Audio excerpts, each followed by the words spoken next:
this philosophy is so dangerous. That's why she said she had to sentence him to 3 life sentences to make sure that no one dare take up his flag, she said. And that flag is the anarchist flag. It was an agorist flag, even more specifically. It was the idea of creating systems now that serve the people and routing around them entirely, not thinking that violence is the answer, that voting is the answer, but really trying to just create and build. You're listening to the Corbett Report. Welcome, friends. James Corbett here, CorbettReport.com, April 17th, 2017, and today we're delighted to have back on the program Derrick Broze of TheConscienceResistance.com that you should probably know by now because we've talked to him several times, but if you haven't heard those interviews yet, you should definitely at least go back and listen to interview 1103, where we talked to Derrick about agorism and counter-economics. A very important conversation and one that has a lot of relevance to what we're going to be talking about today, namely the brand new offering from not only Derrick Broze, but his collaborator John Vibes, who have just created a brand new book called Manifesto of the Free Humans, which, for those of you keeping track at home, is part 3 of the Conscious Resistance trilogy of books by John Vibes and Derrick Broze. Derrick, thanks for joining us again on the program. Yeah, absolutely. Thank you, James, for having me back on. All right, Manifesto of the Free Humans. First of all, we should note that it is a free download available from your website, so we'll put the link in for people to go and download it. Of course, they can also buy a copy from CreateSpace, but let's deconstruct. Let's unpack this a little bit. Manifesto of the Free Humans. That is a pretty tall order and sounds a little bit like herding cats to me. What do you mean by that?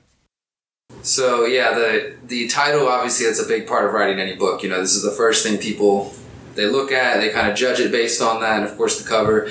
And John and I, after writing the first 2 books in the series, which in the beginning we didn't even know we were going to write a trilogy, it just sort of evolved this way. We thought of the idea of calling it the agorist manifesto because, as you said, counter-economics and agorism is a huge part of the conversation. But really, we wanted something that could just catch people's attention. Obviously, if people don't know what agorism is, they're just going to be like, what does that even mean? I don't even know. And maybe they won't go further than that. And also, in our first book, I was looking back through it, and I realized that we'd used this phrase, free humans, a couple of times. That it just was part of the writing that, when we were talking about individuals, we were trying to think of how to say this, and sometimes it would just come out as free human beings. That's what we really are. Despite any divisions of color or politics or nationality, we are at the heart of it sovereign, free human beings, if we choose to be. And that was what we were trying to go for, is to get that message across. And of course, Manifesto really says something like, hey, this is going to be a powerful message. This is going to be a tool for you. And that's really what we're going for, is trying to create something that could be a tool, a guide to free humans around the world. Well, going off of our conversation last time on agorism and what that is, of course, is the combination of philosophy, the idea behind what it means to be free and live in a free world, but also the action is the other side of it. And I think that comes through in this book, that it's really the 2 parts that make the whole. So let's take a look at those 2 parts independently first. You talk about a lot of the philosophical progenitors of the libertarian philosophy in the American context, at any rate, going back to the Boston anarchists. You talk about more recent authors as well. Tell us a little bit about the philosophical pedigree of the ideas expressed in this book. Absolutely. So we wanted to make it's divided into 3 parts, first of all. So the first part really does focus on that, looking at the philosophy and the history of the American individualist movement, what is now known pretty much as the libertarian movement in America. We wanted to look at that to establish, here's the people, here are the ideas that we have learned from. In the past 2 books, we've mentioned, Murray Rothbard. We've talked about other anarchist philosophers, including some who would be considered on the left, Proudhon and Kropotkin and others like that. But we wanted to establish this is the kind of lineage where we think our ideas are picking up from. In a lot of ways, we are influenced somewhat by Murray Rothbard and his ideas in the 60s and such, but there's also a lot of the ideas that predate him. And to that point, I think there's lots of modern American anarchists, American libertarians who are lacking in a historical context of where these movements comes from. And we wanted to really put that out there. So we talk about Josiah Warren specifically. He's definitely somebody that's very important in my research. I read a book called Men Against the State, which I highly recommend to anybody who's a student of history, especially American history, American anarchist history. You really get this sense of, wow, at the same time of the American Revolutionary War, constitutional era leading up to the Civil War, despite all the founding fathers they tell you about who were trying to use the state in one form or another, there were these other individuals who were propagating a message of true freedom and of trying to create an anarchist society. And Josiah Warren was one of those people, but he was also not just a theorist, but an actual creator of these communities. And that's what I love about him. I mean, he's got these books that are literally diaries of years of what they did in these communities, how it went about, what succeeded, how they dealt with, bad elements within the community. And a lot of these ideas and things that he's already written about that happened in the 1800s are ideas that anarchists today in America talk about theoretically, like, well, this is what we'll do in the future. This is what we'll do. And I realized, I'm like, wow, well, we have a historical example of somebody who had a community of thousands of people with no cops, no court, no jails, and they dealt with people by excommunication, stopped doing business with people that were unfavorable, different things like this. These ideas that, again, we talk about in theory, we can look and see. And they didn't fail. They weren't, these ideas didn't go anywhere. They just kind of got swallowed up and incorporated into the state, unfortunately. So we're trying to take the history and the knowledge that Josiah Warren and others have really put out there, bring that up to the modern age with the technology that we have now, cryptocurrency, decentralized peer-to-peer platforms, the internet itself, and say, let's learn from those who've done this in the past, who set up intentional anarchist communities, because a lot of the communities that were established in colonial pioneer days in America were based on religion. They were one of the first exclusive intentional communities that was not based on religion or anything like that. It was based on his principle, sovereignty of the individual, that we elaborate upon in the book. So we wanted to talk about that. We wanted to show how that influenced Rothbard and, of course, Samuel Konkin, who is the founder of agorism, and then take those ideas after kind of putting a bit of philosophy, a bit of history, bring them up to how it's happening now. And we really attempted to, and I think we successfully did, expand upon those ideas and make them a little bit more modern for those who are trying to find freedom right now. That's right. And as I say, again, this book combines not just the philosophy, but the action. And you talk about Josiah Warren and his creation of intentional communities back in the 19th century, but there's more recent examples that you point to as well, people like Ross Ulbricht and Daryl Davis. Can you tell us about some of those more recent examples? Absolutely. Yeah, these are great examples. Of course, when we're talking about creating a potentially free society and using agorism, counter-economics, the black and gray markets, exploiting that economic power, siphoning economic power away from the state. When we talk about these ideas, we want to put it into the context of how the state deals with this. And one of the greatest examples is Ross Ulbricht, who is, of course, the accused founder of the Silk Road marketplace, online marketplace, who is currently serving 3 life sentences behind bars for creating a website and for allowing free people to come together without the statist interference. And even when you go back to the old Silk Road website, Dread Pirate Roberts, the admin, and Ross Ulbricht in his personal writings have both expressed an affinity and an interest for agorist ideas and said that this is an economic experiment. This is trying to show people what business can be like without the state involved.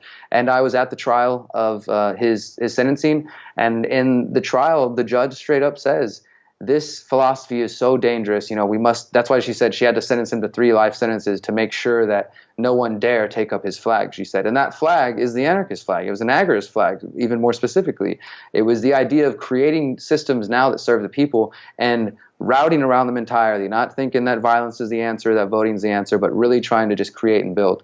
So we of course have to reference Ross and put it in the context of what Konkin talked about in his 4 stages of moving from statism to agorism. And he said, at one point he mentions, if any sort of inspirational or eager agorists move too quickly while the counter economy hasn't been established, and while I think the Freedom Cell network hasn't been established, the state will crush you. And that's what happened is, unfortunately, people like Ross and others who are kind of pioneering on this front, they are the first ones, and we see how the state works. But the ground that they're laying, the paths that the trails that they're blazing are going to help agorists in the future, and they already are today.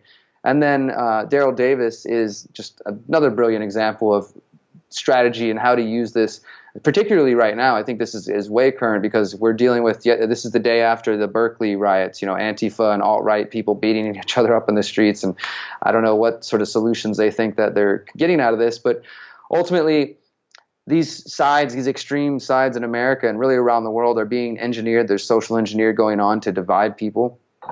And these individuals think that it's not worth their time to communicate. They would rather well, these are my opponents. The only way to communicate with them is through violence. Let me just beat them up. Let me just punch Richard Spencer in the face. And this is I'm not sitting here defending any of these ideas. I really don't find much to agree with on either extreme side.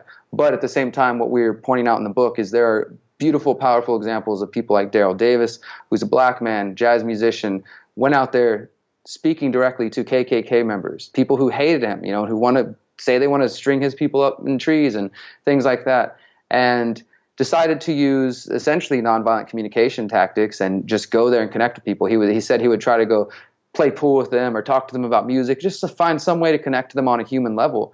And he's had over 200 Klan members quit the Klan, give them their hood and everything, and even a police officer who was part of the Klan and the police give him his police uniform and his KKK uniform. And he's just a great example of somebody who just tried to find that human connection. And we bring that up in reference to the second part of the book, which goes into, okay, let's start getting into some of the conflicts. We talk about the environment, we talk about the authoritarian right and left, and property, of course, a hugely divisive issue, and saying, like, how can we realistically come up with solutions that don't include having to fit everybody into one single box? You're an ANCAP, you're an ANCOM, you're this or that, which to me is just unrealistic to expect that everybody is going to adopt one single philosophy, So we try to use him an example of that, of nonviolent communication, of trying to come across individuals, and it has been obviously very effective. I would say a punch to the face, that making people afraid, trying to put them into fear so they drop their bad ideas, it doesn't work. It's just, fear is not a very good motivator. It's only a motivator to a certain degree. Whereas connecting with somebody, getting them to see you on a human level has so much power to it. And I really think those are the kind of solutions we're putting forth. Well, I wholeheartedly second that, and especially in the current political and social climate, as you point out. And you don't shy away from the hot-button topics in this book, because there certainly are some that go around, even in the so-called erstwhile anarchist or freedom-oriented circles. It's certainly become more and more divisive in recent years, especially around subjects like immigration, which you address in the book. Let's talk a little bit about that. Yeah, that's always a fun one, because it's like you said, it's a hot-button issue. These are the issues that bringing them up will either, cause an outright argument. We can throw abortion in there, we can throw borders, immigration. These are the kind of things that people generally go straight to that emotional state, the fight or flight, where it's difficult to actually have communication because they react emotionally. Maybe they have a friend who's an immigrant, so they're dealing with this situation, or somebody's like, well, I know somebody who was killed by an immigrant, so there's a lot of emotion on both sides. And again, we tried to cut through that and look at this from a logical perspective, and again, a perspective that doesn't say we all need to fit into one box.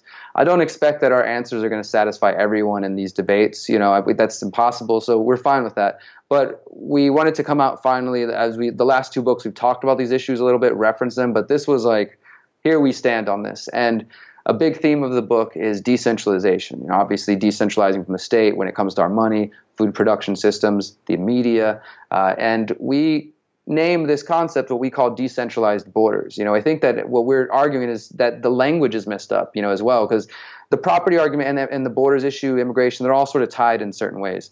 Specifically, when it comes to immigration, we take this agorist approach of trying to say that if you look at immigrants around the world, especially illegal immigrants, and I don't really, even like that term, but illegal immigrants in the term of the state viewing them as not coming in legally, they are naturally going into the counter economy, the informal economy, whatever name you want to give it, because they work under the table. So there's a whole swath of the population who are potential agorists. Now, the right-leaning individuals will say, no, well, the left and the immigrants and these liberals, they're more likely to come in and vote for the state, and so the state grows through that. And I'm not going to necessarily disagree. That does seem to be the case. Some people will come in and they want to get benefits from the state, but perhaps that's only for lack of trying. Perhaps we haven't put enough effort. Maybe there needs to be, as we suggest in the book, an organized effort of agorists to go educate them and say, no, you may think that this dollar is freedom, but let us tell you about the Federal Reserve. Let us tell you about this. I mean, this is why it's so great that a lot of your work is translated into several different languages, and that's what we're working on next with our books, is because we want this message to be global. If you're ever going to have an effect, you got to get past just the English speakers, and once individuals who are coming into the U.S. or any other nation, and they already got this agorist philosophy, or maybe some groups of people come to welcome in, a role of the Freedom Cells could be like a welcoming committee. Welcome to the U.S. We're not going to ask questions about how you got here. We'd like to help you out a little bit and give you some information, show you here's opportunities for black and gray market activity. Here's why you don't want to do that. The crises you're running from that our country caused. Well, the more you use their money, the more you get into their tax system, the more you support those things. So let us show you other opportunities. And this is backed up by evidence and research from a book called The Other Path, which is a really great book. It definitely wasn't intended to be an agorist research, I think, but I started reading it because it's all about the global counter economy, specifically in Peru in the 70s and 80s.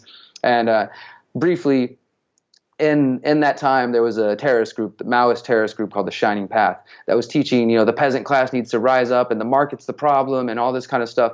So the Institute for Democracy or something like that, they basically created this book called The Other Path, which put out a message that immigrants and the peasant class actually want to be a part of the market. They actually want to thrive and to be entrepreneurs. And this is based off their research showing that once the terrorists came in and started committing all the crimes, the people ran to the countryside, not only to escape the terrorists, but to escape regulation. They talk about examples how somebody trying to get a sewing license in Peru at that time would take about 3 years just to get the proper license to, for the first step. And it could take up to 10 years. So obviously there's these barriers to entry for people who want to become entrepreneurs.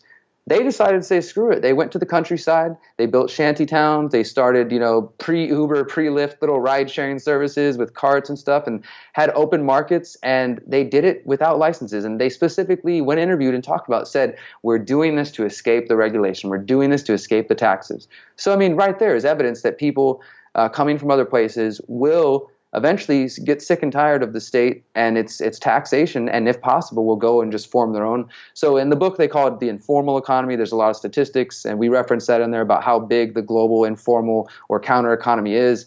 With the immigration issue, that's what we're saying, is maybe as aware, conscious agorists, as we've talked about in the past, James, some people can be practicing counter economics, but not necessarily be fully aware of the philosophy behind it. So it's going to take, a cadre, a group of freedom cells of individuals going out there to immigrant communities and making that effort. I think it's a valuable effort. And then how that ties to the borders, we are saying that the language is all wrong. We're talking about public versus private property when it's all statist. It's really hard to say something's public because people in their minds, they think, oh, people, us, that's ours, but it's owned by the state, and then we have obviously private property with the state doesn't really exist so much because if they want to use eminent domain, they'll come in there. So we're trying to say that the language we're using, it's part of the problem. It's faulty. A lot of it, we try to address the semantics of the issues, and that's the unfortunate part. There's so many people that like capitalism, or communism, there's all these triggering words that people can't even get beyond. We try to cut through that and call for decentralized border. And again, say that with technology, we're probably, the concepts of property and borders and these things that we're going to see in the future are probably beyond anything we can imagine now, especially as blockchain technology gets used in new ways beyond just cryptocurrency and other technologies that are coming. It's difficult for me to imagine that the concepts of property that we have now and these ideas are just going to stay static.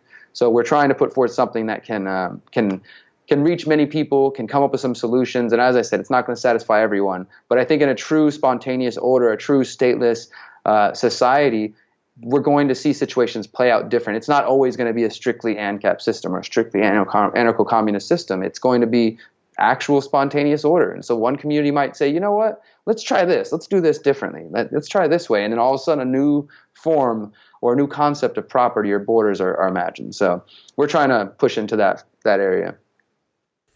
Well, Derrick, one of the things that really struck me about the book was that it seemed a repeating theme of the book's message that, yes, it is often so much a question of the language that is employed to describe things that can lead us astray. And you point to that over and over again. For example, you write, freedom cells could be seen as a very specific type of mutual aid group where agorism and counter-economics play a key role. The name comes as a response to state propaganda around terror cells, where we are consciously choosing to reclaim the language and build cells that spread freedom. Or you write, for example, the word democracy is used to make our oppressive political system seem more benevolent and legitimate, while the term capitalism is used to give the impression that we operate under a free market economy. Neither are true. To those who would say the problem is a misunderstanding of capitalism, we wish to re-emphasize that capitalism, socialism, and communism have all been associated with statism and authoritarianism. This is an extremely important point, especially considering the fact that so many anarchists are attached to one of these terms. Some are attached to the term socialism because they align with the stated goals of socialism, such as ending poverty. Meanwhile, others are attached to the term capitalism because they align with its stated goals of free enterprise and private property. However, with both of these systems, the stated goals are vastly different from the ends they achieve. For this reason and many others, these terms should be abandoned when discussing future concepts of non-statist economic systems. You also, for example, as you point to the open-closed border debate and how the language itself shapes our thinking around it, when we could alter that by using a term like decentralized borders to try to come at more what an anarchist position would be. Can you talk about this problem of how language is used as one of the tools of the oppressor? Yeah, absolutely. And we did really try to reemphasize this. And this is a problem, an issue I run into often, for example, on social media. I have a following that includes hardcore anarchists, people really up to date with philosophy. They're just as nerdy for the philosophy as John and I. And then there's others who just get the message of freedom, and they kind of hear these names here and there, but they're not going to go read these books. They're not in the ANCOM versus the ANCAP debate groups, So to them, they're kind of like, why are you guys using so many labels? Or can't we all just be free humans? Or, this kind of thing. And obviously words have meaning. We know that we can attach meaning to words, and we can try to find common ground. It's the goal of the Orwellians to corrupt language and to make it really wishy-washy and hard to decipher so that it can be used for anything. And we do try to avoid that arbitrariness because that's a problem as well. But the difficulty is when I can post on social media and say, what does capitalism mean to you, and get 100 different definitions from people, that perfectly shows you why there's a problem trying to communicate to people, because it's like you have to start first. Okay, let's define all of our terms before we go any further. How do you define this, and how do you define this? And then you can see where the real differences are. Obviously, that's not the approach most people take. It's kind of tedious. So they're arguing based on assumptions often. Like, I'm going to assume he either thinks the same thing I have, and then we come at each other with these ad hominems, and it's just on and on and on. I do think that division helps the oppressors in the long run. But again, words have meaning. We should strive to find and understand them. But as you just pointed out, there's really no reason to cling to words that are going to trigger people and set them off. And I know people could say the same thing. Well, what about anarchism? Anarchism has these negative associations. I understand that, but there's never been an anarchist state. Some people may try to call themselves anarchists, but if they're trying to create a state, they're not anarchist. I'll just say that. Despite the sort of mainstream distraction by calling anarchism chaos, generally, and I think with the help of these movements, we're getting people to understand that it doesn't mean throwing bricks through windows. It doesn't mean violence in the streets. It means free people coming together and building gardens and seeking solutions and creating alternatives. That's what anarchism is about. And I look through the history and I look at this idea that's so pure. And again, though, I'm not really even concerned if people call themselves anarchists. I can find ways to communicate the message to them without even using any of those words. I can sit there and ask them, well, do you think it's wrong to use violence against another person? Okay, you don't. Well, do you think it's wrong if a group of people get together and say that, they have the right to use violence, and sort of break down the issues and get these people to understand without having to really dive into that whole discussion. So when people come to me and say, Derrick, why are you guys so stuck to these labels? I don't even know what half those words mean. All I know is I just don't like the current system. And so we're also turning off the whole group of people who aren't interested, and they're like, people just to get like a knee-jerk reaction. And I understand, like, I don't really like to wear labels if forced to. Yes, I'm an agorist. That's the tactics I choose. I'm an anarchist. You could push me to say that. But at the end of the day, I'm a free human, and this is the goal of it. We're all free humans, right? So let's find a way to get past the divisive language, get past these wedge issues, these hot button issues, and find the common ground that I know exists, that it does exist, and focus on that, and because otherwise we do see that the division taking place in the country, it's people arguing over semantics, you're a fascist, you're a racist, you're anti-American. And a lot of times I've found, I remember going to the RNC last year when Trump was first rising and seeing the Trump and the Antifa people fighting then and trying to mediate between them and helping these two guys come to a point where they realize, okay, we both don't like America right now. We're both unsatisfied. We're just going about it differently. And even that was like, they had difficulty admitting. They didn't even want to admit that there was something they could agree upon, And at that point, it's like, we're just dealing with people who are afraid to be wrong. And that's a whole other issue. But as far as getting them to the core of like, look, we both have issues. We all have problems here. Maybe we diverge on the solutions, but let's focus on the common ground that we have and work from there. And yes, there probably will be some breaking points at some point in the future. But all we're doing now by focusing on theoretical economic systems in the future and fighting over these semantic arguments, we're just dividing ourselves further. We're wasting time and energy. I just posted on Facebook earlier, you can't pay me to go waste my time, energy, and money to document a report on these Antifa versus alt-right fights. I'm not going to sit around and chase some idiots around for 5 hours just so people can see some drama. Like, I could spend 5 hours like I did today building in my community garden and creating community, actually giving people answers. And that's what I think clear language, clear communication, compassionate communication, empathy, just being empathetic towards another human being, those things lend themselves towards solutions. Whereas spending all day debating on Facebook, spending hours and hours, wasting your time essentially, especially if nobody's gaining, if no one's budging, and it's just raging against each other, you're getting nowhere. We're letting ourselves be lost in these semantic arguments. Well, speaking of real solutions, rather than just wasting time in needless debate, as the title might suggest, Manifesto of the Free Humans, this is a manifesto towards what is a project of sorts that you have planned over the next few years, the creation of an intentional community. Tell us about what community you're going to be creating and what it's going to look like. Absolutely. This is definitely, for me, one of the most exciting aspects of the book, getting this idea out there, because I floated it out last year. I put out a video saying, I have an intention for an intentional community sometime in the coming years. And then when John and I started working on the book, which, by the way, this book was written in 7 days. John lives in the woods in Maryland, and I flew up there from Houston. We sat in his cabin in the woods for 10 to 12 hours for 7 days straight and just knocked it out. We wanted to have no other distractions. So I really feel like we got our most clear-headed thinking out of this. And in the process of those conversations, the freedom cells, agorism, all these things that we touch on in the book, we really, okay, where are we going? Where is the point of this? Conn describe these stages. Where are we at today? How can we help people move through those stages? Trying to give real world tools and ideas on these solutions and these ideas. For me, it's inevitable that when I look around, like, I need to go to somewhere that I can live as close in line with my values as possible. This mainstream, deadstream world, Babylon, whatever people want to call it, it does not represent the values I stand for. And it's very difficult for me, and this is, again, a personal choice. It's not a judgment on the way anybody else chooses to live. It's very difficult for me to keep working within these systems and using their products and just having to play that game. Even though I have a very decentralized life, I'm a journalist, so I don't have to be on anybody else's schedule. I do what I want when I want. I still recognize that within the cityscape, there's only so much I can do.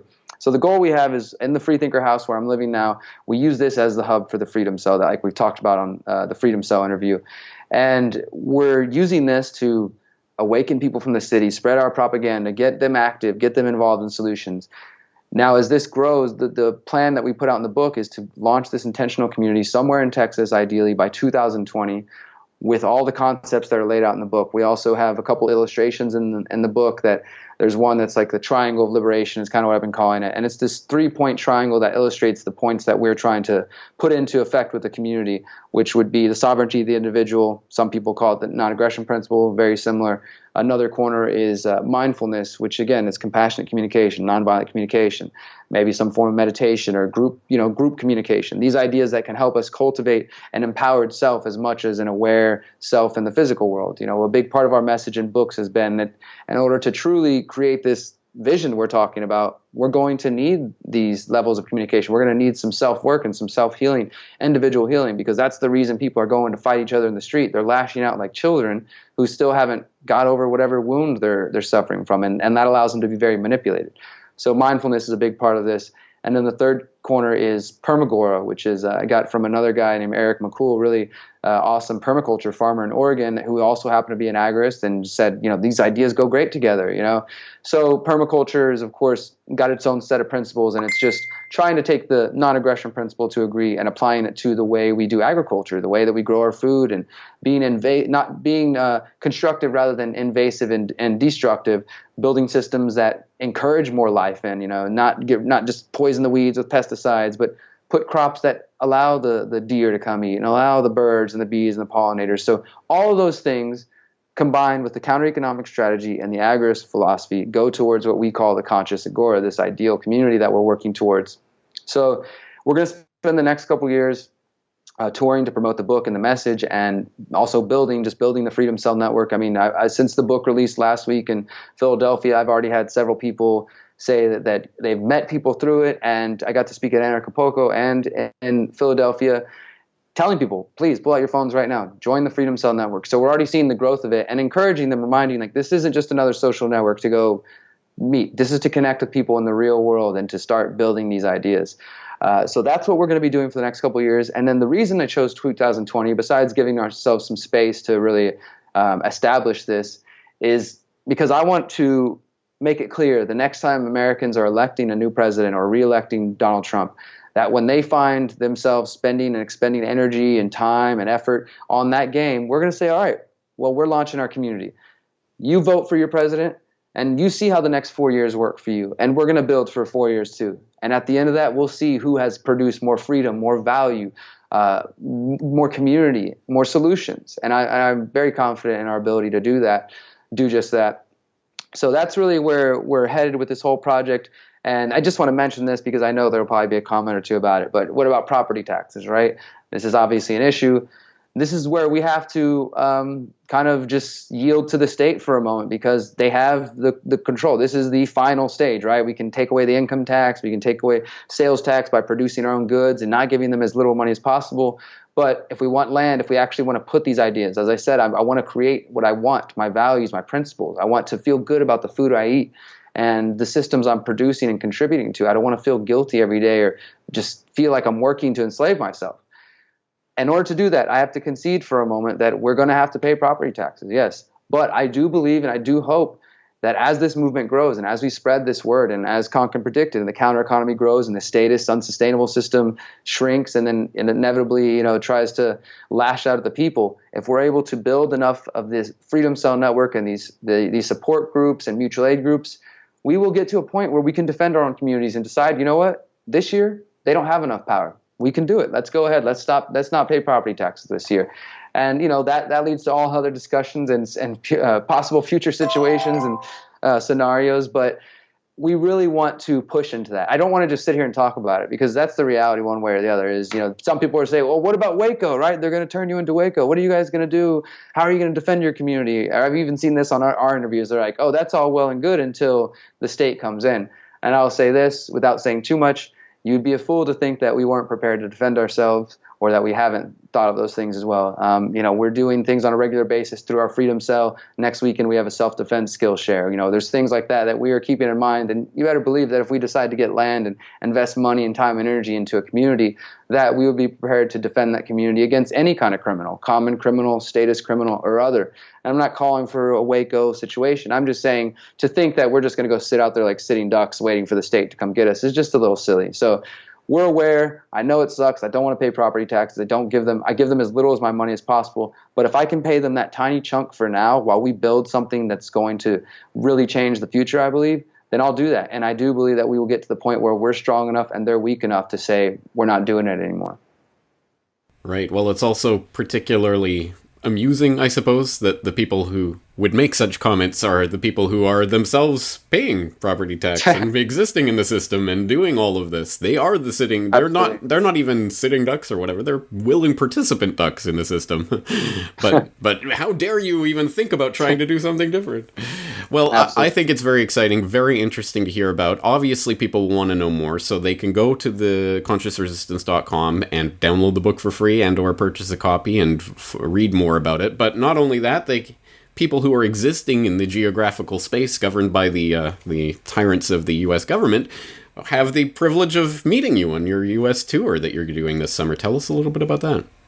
Yeah, I'm really excited about this aspect because, as I was saying a moment ago, this message is something that needs to be brought to the people. It's not enough to just put the book out there like, all right, well, we're done. We contributed to human society. Hopefully they discover the ideas. I want to get out there on the ground level and meet people and talk to people, especially because since our interviews and other videos I've done about freedom cells, I've had people reach out from me all over the world and say, hey, we're already doing this. We call it this group or we call it this name, So the idea seems to be, the time seems to be ripe for it. People are really, really open to it. I just spoke 2 days at an unschooling peaceful parenting community that was totally open to this idea. I was like, wow, like we can use this. We're already doing this, So our goal is to go out and travel the U.S. We're doing 46 cities starting in June 1st. We're doing about 8 cities across Texas, and then we're going to head West Coast, go West Coast, Midwest, hit all the big cities. We're actually even being able to time it where we're going to be speaking at a couple of festivals that people have got us into. So our message might even go to a much wider, not even just an anarchist libertarian audience, but totally people who are totally new to these concepts. I'm really excited about that. And then we'll be hitting the East Coast in October. So all the details and everything for as far as the dates can be found at theconsciousresistance.com/tour. But what I'm most excited about is I didn't want to just do a tour that's like, hey, we have a new book, come pay attention to us. We got all the answers and we're magic and you're the audience. I wanted this participation aspect of it. And for that, we decided to do these action days, which I took inspiration from. There's a DJ or a producer that calls himself Polish Ambassador, and he's very much about permaculture and contributes this way. So when he does music tours, he does action days. So during the day before his show at night, he'll go do some type of community garden activity or some kind of volunteerism in the community. So again, it's taking the voluntarist ideals and putting them into practice. So every city that we visit, before the actual evening event, we're going to be going to community gardens to volunteer or building new community gardens. We're going to be doing park cleanups, homeless outreach. I mean, the people who have been helping us in these different cities are really great people just volunteering. And I'm so excited because some of the stops, because our message is so diverse, it's anarchism, but it's also a bit spiritual and self-awareness. We're going to be speaking at yoga studios, meditation centers, backyards, bar and grills, bookstores, pretty much anywhere that people can have us. We're willing to do that. Some universities, I think we're going to get to speak at as well. And as I mentioned, festivals. But we're going to be able to do all these different types of activities, actually giving back to the community and encouraging people. Maybe they're only coming to these activities because they know me or they know John or they know, about the tour. And then all of a sudden they find themselves meeting other people in their community who are regularly volunteering. And that leads to new things. So it's going to spur all types of action and cross-pollination. And we'll be able to end this tour and say, we just contributed to 46 different cities. We built this amount of gardens. We did this amount of things. We're also going to be planting fruit trees along the way, just kind of guerrilla fruit tree planting. And then on the night events, it'll be like I'm going to open up with about a 10 to 15 minute meditation and then do talks about freedom cells, the books, where I'll go even more in depth in the concepts in the book. And John, my co-author, he's actually currently battling lymphoma right now without the help of chemo, doing CBD and all sorts of alternative therapies. And he's writing another book on that. If his health is well enough, he will be coming on the tour as well. And he does seem to be doing better day by day. So hopefully he'll be able to participate in as much of the tour as possible. And he'll talk about his battle with lymphoma as well. And my 2 housemates with the Freethinker House, they'll share their direct experience. This is what I've been doing. This is how I've learned. We've now got one of our housemates is about a week and a half away from quitting his day job and diving fully into the counter economy. And it's come through this house and through the freedom cells concept. So they're going to be able to say, this is what I'm doing. This is how I employ it. And then we're going to end with a little bit of music. They have a band together, so they're going to play some music. So it's going to be a combination of everything that the conscious resistance message is about.